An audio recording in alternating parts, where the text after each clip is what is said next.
मोर ढोलिया का कहीं हम सखी रोगले बगालो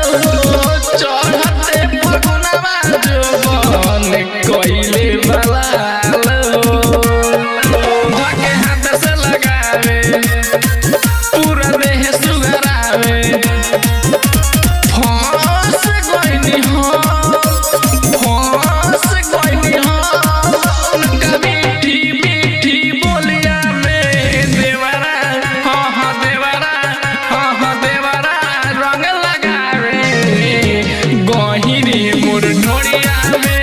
देवरा रंग लगावे गहिरी मोर ढोलिया में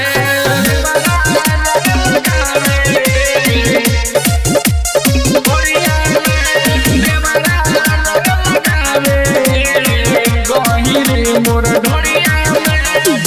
और लकेला सोया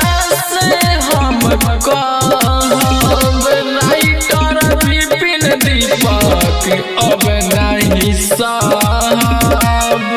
कहीं देवर के बतिया आज ले ले बाई जतिया हाल पापा मचैले हाल पापा मचैले संगिया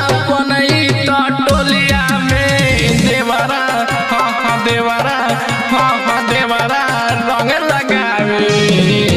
गहिरी मोर ढोलिया में देवरा रंग लगावे